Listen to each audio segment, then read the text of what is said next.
Breaking news here on CNN. Philippines flights from the United Kingdom won't be allowed to enter the country starting tomorrow. The ban comes amid a new COVID strain detected in Britain. Presidential spokesperson Harry Roque says the suspension will stay in effect until the end of the year.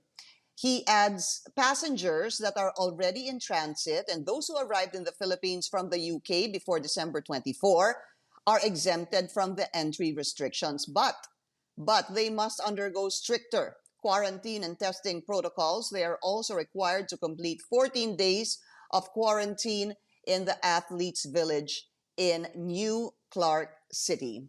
And let's go back to our top story today. A lawmaker is pushing for reforms in police operations after the viral killing in Tarlac. Let's go straight to the source of the story. We have Muntinlupa Representative Ruffy Biazon. Congressman Biazon, welcome to the source. Let me start with this.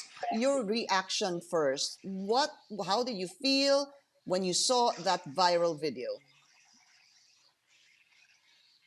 Well, the reaction really was one of shock initially, and I feel kind of sorry afterwards for all the parties involved, the victims, the perpetrators, because it is really a tragic incident that we saw.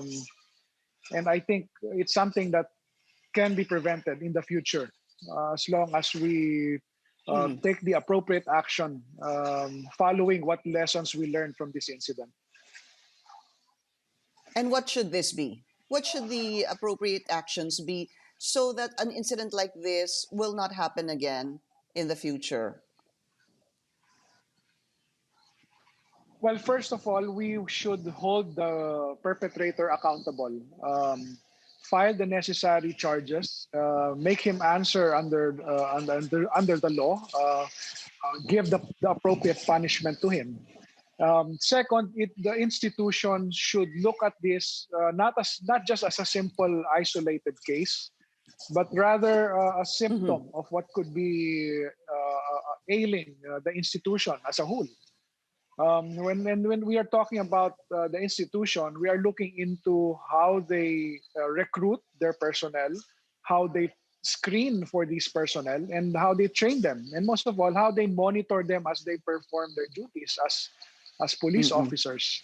Because apparently there will always be some rotten tomatoes who will get to spoil the whole bunch.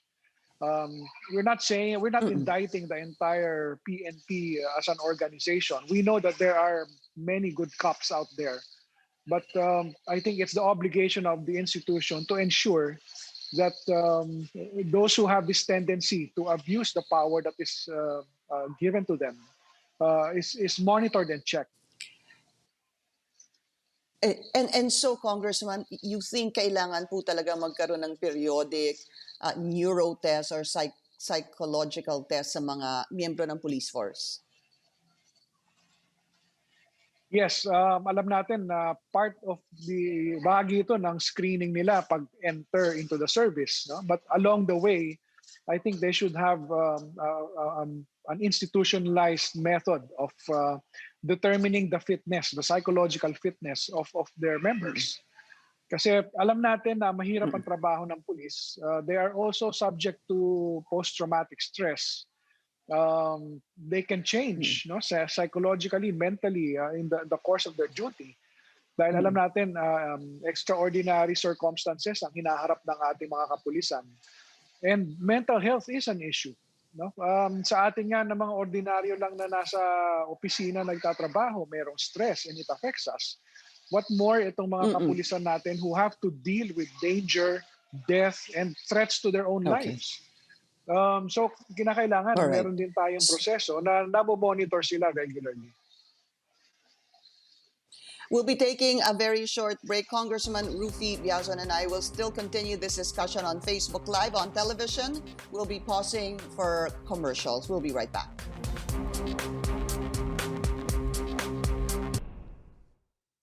So apparently there is, of course, the Body Cameras Act in the House of Representatives. This has been passed, no, Congressman Ruffy? It's still pending at the House of Representatives. We are awaiting the next course of action by the committee. Matagal na to eh. Since 2016 pa namin na-file ito. And we hope that it would be given attention. Although in this particular case, hindi naman siya applicable dahil hindi naman on official duty si Yes. Mr. Noesca. No? But it will help in police operations.